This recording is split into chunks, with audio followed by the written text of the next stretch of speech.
గత కొద్ది రోజులుగా ఇరాన్, అమెరికా, ఇజ్రాయెల్ మధ్య జరుగుతున్న యుద్ధం కారణంగా ప్రపంచం మొత్తం ఒక్కసారిగా ఆ దేశాలపైనే దృష్టి పెట్టింది.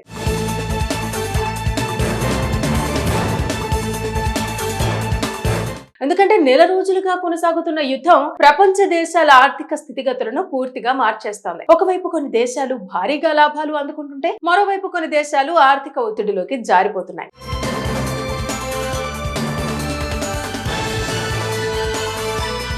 అంటే మొత్తానికి ఈ యుద్ధం వలన లాభపడ్డ దేశాలు, నష్టపోయిన దేశాలు బాగానే ఉన్నాయి. ఇక వీటి గురించి ఈ వీడియోలో తెలుసుకుందాం. యుద్ధం మొదలైనప్పటి నుంచి ప్రపంచ మార్కెట్లో క్రూడ్ ఆయిల్ ధరలు ఎగబాకాయి. ఈ పరిస్థితి ఆయిల్ ఎగుమతులపై ఆధారపడే దేశాలకు వరంగా మారింది. ఇక దీనికి అనుగుణంగా ముఖ్యంగా రష్యా, ఆసియా దేశాలకు భారీగా చౌక ధరలతో ఆయిల్ సరఫరా చేస్తూ కొత్త మార్కెట్లను సంపాదించుకుంటుంది. పాశ్చాత్య ఆంక్షల ప్రభావాన్ని తగ్గించుకుంటుంది. ఇక అదే సమయంలో యునైటెడ్ స్టేట్స్ యూరప్ కు గ్యాస్ ఆయిల్ సరఫరాలు పెంచి ఎనర్జీ ఎగుమతుల ద్వారా ఆదాయం పెంచుకుంటుంది. నార్వే, కెనడా వంటి దేశాలు యూరప్ ఎనర్జీ అవసరాలను క్యాష్ చేసుకుంటూ భారీగా రెవెన్యూ సంపాదిస్తున్నాయి. ఇక మొత్తం మీద ఎనర్జీ అమ్మే వాళ్లు గెలుస్తున్న గేమ్ గా ఈ యుద్ధం మారినట్టు కనిపిస్తోంది. ఇక ఎనర్జీపై ఆధారపడిన దేశాలపై ప్రభావం ఎలా ఉంది అంటే ఇండియా వంటి దేశాలకు ఆయిల్ ధరల పెరుగుదల నేరుగా ఆర్థిక భారంగా మారింది. దిగుమతుల ఖర్చు పెరగడం వల్ల రూపాయి బలహీనపడుతోంది. ద్రవ్యోల్బణం పెరిగి సాధారణ ప్రజల ఖర్చులు పెరుగుతున్నాయి. ఇక European union and United Kingdom ఇప్పటికే ఎనర్జీ సంక్షోభంలో ఉన్న యూరప్ కు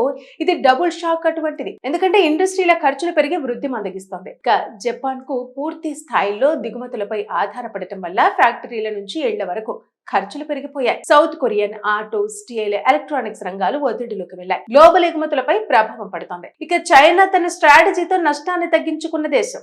రష్యా, ఇరాన్ నుంచి డిస్కౌంట్ ఆయిల్ తీసుకుంటూ ప్రభావాన్ని కొంతవరకు కంట్రోల్లో ఉంచుతోంది. కానీ ధరలు ఎక్కువ కాలం పెరిగితే చైనా కూడా ప్రభావం నుంచి తప్పించుకోలేదు. ఇక ఈ యుద్ధం ఒక విషయం క్లియర్ గా చెబుతోంది. ఎనర్జీ ఎగుమతులు చేసే దేశాలు లాభాలు ఆర్జిస్తున్నాయి. ఎనర్జీ దిగుమతులపై ఆధారపడిన దేశాలు నష్టాలను చవిచూస్తున్నాయి. అంటే ఈ యుద్ధం కేవలం సైనిక పోరాటం కాదు, ఇది ఆర్థిక ఆధిపత్య పోరాటంగా మారిపోయింది. బాంబులు పడేది యుద్ధ భూమిలోనే, కానీ దాని ప్రభావం మాత్రం ప్రపంచ ఆర్థిక వ్యవస్థ మీద పడుతోంది. గత కొద్ది రోజులుగా ఇరాన్, అమెరికా, ఇజ్రాయెల్ మధ్య జరుగుతున్న యుద్ధం కారణంగా ప్రపంచం మొత్తం ఒక్కసారిగా ఆ దేశాలపైనే దృష్టి పెట్టింది.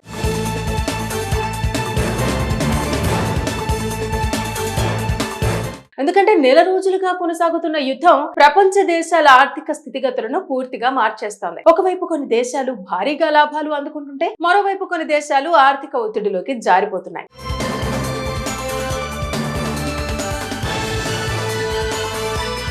అంటే మొత్తానికి ఈ యుద్ధం వలన లాభపడ్డ దేశాలు, నష్టపోయిన దేశాలు బాగానే ఉన్నాయి. ఇక వీటి గురించి ఈ వీడియోలో తెలుసుకుందాం. యుద్ధం మొదలైనప్పటి నుంచి ప్రపంచ మార్కెట్లో క్రూడ్ ఆయిల్ ధరలు ఎగబాకాయి. ఈ పరిస్థితి ఆయిల్ ఎగుమతులపై ఆధారపడే దేశాలకు వరంగా మారింది. ఇక దీనికి అనుగుణంగా ముఖ్యంగా రష్యా, ఆసియా దేశాలకు భారీగా చౌక ధరలతో ఆయిల్ సరఫరా చేస్తూ కొత్త మార్కెట్లను సంపాదించుకుంటుంది. పాశ్చాత్య ఆంక్షల ప్రభావాన్ని తగ్గించుకుంటుంది. ఇక అదే సమయంలో యునైటెడ్ స్టేట్స్ యూరప్ కు గ్యాస్ ఆయిల్ సరఫరాలు పెంచి ఎనర్జీ ఎగుమతుల ద్వారా ఆదాయం పెంచుకుంటుంది. నార్వే, కెనడా వంటి దేశాలు యూరప్ ఎనర్జీ అవసరాలను క్యాష్ చేసుకుంటూ భారీగా రెవెన్యూ సంపాదిస్తున్నాయి. ఇక మొత్తం మీద ఎనర్జీ అమ్మే వాళ్లు గెలుస్తున్న గేమ్ గా ఈ యుద్ధం మారినట్టు కనిపిస్తోంది. ఇక ఎనర్జీపై ఆధారపడిన దేశాలపై ప్రభావం ఎలా ఉంది అంటే ఇండియా వంటి దేశాలకు ఆయిల్ ధరల పెరుగుదల నేరుగా ఆర్థిక భారంగా మారింది. దిగుమతుల ఖర్చు పెరగడం వల్ల రూపాయి బలహీనపడుతోంది. ద్రవ్యోల్బణం పెరిగి సాధారణ ప్రజల ఖర్చులు పెరుగుతున్నాయి. ఇక European union and United Kingdom ఇప్పటికే ఎనర్జీ సంక్షోభంలో ఉన్న యూరప్ కు ఇది డబుల్ షాక్ అటువంటిది. ఎందుకంటే ఇండస్ట్రీల ఖర్చులు పెరిగి వృద్ధి మందగిస్తోంది. ఇక జపాన్ కు పూర్తి స్థాయిలో దిగుమతులపై ఆధారపడటం వల్ల ఫ్యాక్టరీల నుంచి ఇళ్ల వరకు ఖర్చులు పెరిగిపోయాయి. South Korean auto, steel, electronics రంగాలు ఒత్తిడిలోకి వెళ్లాయి. గ్లోబల్ ఎగుమతులపై ప్రభావం పడుతోంది. ఇక చైనా తన స్ట్రాటజీతో నష్టాన్ని తగ్గించుకున్న దేశం. రష్యా, ఇరాన్ నుంచి డిస్కౌంట్ ఆయిల్ తీసుకుంటూ ప్రభావాన్ని కొంతవరకు కంట్రోల్లో ఉంచుతోంది. కానీ ధరలు ఎక్కువ కాలం పెరిగితే చైనా కూడా ప్రభావం నుంచి తప్పించుకోలేదు. ఇక ఈ యుద్ధం ఒక విషయం క్లియర్ గా చెబుతోంది. ఎనర్జీ ఎగుమతులు చేసే దేశాలు లాభాలు ఆర్జిస్తున్నాయి. ఎనర్జీ దిగుమతులపై ఆధారపడిన దేశాలు నష్టాలను చవిచూస్తున్నాయి. అంటే ఈ యుద్ధం కేవలం సైనిక పోరాటం కాదు, ఇది ఆర్థిక ఆధిపత్య పోరాటంగా మారిపోయింది. బాంబులు పడేది యుద్ధ భూమిలోనే, కానీ దాని ప్రభావం మాత్రం ప్రపంచ ఆర్థిక వ్యవస్థ మీద పడుతోంది. గత కొద్ది రోజులుగా ఇరాన్, అమెరికా, ఇజ్రాయెల్ మధ్య జరుగుతున్న యుద్ధం కారణంగా ప్రపంచం మొత్తం ఒక్కసారిగా ఆ దేశాలపైనే దృష్టి పెట్టింది.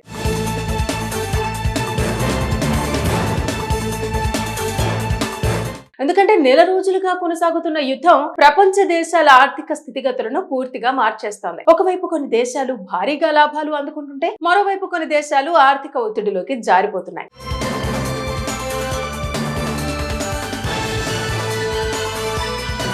మొత్తానికి ఈ యుద్ధం వలన లాభపడ్డ దేశాలు, నష్టపోయిన దేశాలు బాగానే ఉన్నాయి. ఇక వీటి గురించి ఈ వీడియోలో తెలుసుకుందాం. యుద్ధం మొదలైనప్పటి నుంచి ప్రపంచ మార్కెట్లో క్రూడ్ ఆయిల్ ధరలు ఎగబాకాయి. ఈ పరిస్థితి ఆయిల్ ఎగుమతులపై ఆధారపడే దేశాలకు వరంగా మారింది. ఇక దీనికి అనుగుణంగా ముఖ్యంగా రష్యా, ఆసియా దేశాలకు భారీగా చౌక ధరలతో ఆయిల్ సరఫరా చేస్తూ కొత్త మార్కెట్లను సంపాదించుకుంటుంది. పాశ్చాత్య ఆంక్షల ప్రభావాన్ని తగ్గించుకుంటుంది. ఇక అదే సమయంలో యునైటెడ్ స్టేట్స్ యూరప్ కు గ్యాస్ ఆయిల్ సరఫరాలు పెంచి ఎనర్జీ ఎగుమతుల ద్వారా ఆదాయం పెంచుకుంటుంది. నార్వే, కెనడా వంటి దేశాలు యూరప్ ఎనర్జీ అవసరాలను క్యాష్ చేసుకుంటూ భారీగా రెవెన్యూ సంపాదిస్తున్నాయి. ఇక మొత్తం మీద ఎనర్జీ అమ్మే వాళ్ళు గెలుస్తున్న గేమ్ గా ఈ యుద్ధం మారినట్టు కనిపిస్తోంది. ఇక ఎనర్జీపై ఆధారపడిన దేశాలపై ప్రభావం ఎలా ఉంది అంటే, ఇండియా వంటి దేశాలకు ఆయిల్ ధరల పెరుగుదల నేరుగా ఆర్థిక భారంగా మారింది. దిగుమతుల ఖర్చు పెరగడం వల్ల రూపాయి బలహీనపడుతోంది. ద్రవ్యోల్బణం పెరిగి సాధారణ ప్రజల ఖర్చులు పెరుగుతున్నాయి. ఇక European union and United Kingdom ఇప్పటికే ఎనర్జీ సంక్షోభంలో ఉన్న యూరప్ కు ఇది డబుల్ షాక్ అటువంటిది. ఎందుకంటే ఇండస్ట్రీల ఖర్చులు పెరిగి వృద్ధి మందగిస్తోంది. ఇక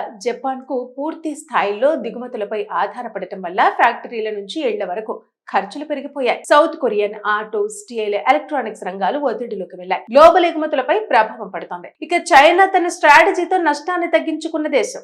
రష్యా, ఇరాన్ నుంచి డిస్కౌంట్ ఆయిల్ తీసుకుంటూ ప్రభావాన్ని కొంతవరకు కంట్రోల్లో ఉంచుతోంది. కానీ ధరలు ఎక్కువ కాలం పెరిగితే చైనా కూడా ప్రభావం నుంచి తప్పించుకోలేదు. ఇక ఈ యుద్ధం ఒక విషయం క్లియర్ గా చెబుతోంది. ఎనర్జీ ఎగుమతులు చేసే దేశాలు లాభాలు ఆర్జిస్తున్నాయి. ఎనర్జీ దిగుమతులపై ఆధారపడిన దేశాలు నష్టాలను చవిచూస్తున్నాయి. అంటే ఈ యుద్ధం కేవలం సైనిక పోరాటం కాదు, ఇది ఆర్థిక ఆధిపత్య పోరాటంగా మారిపోయింది. బాంబులు పడేది యుద్ధ భూమిలోనే, కానీ దాని ప్రభావం మాత్రం ప్రపంచ ఆర్థిక వ్యవస్థ మీద పడుతోంది.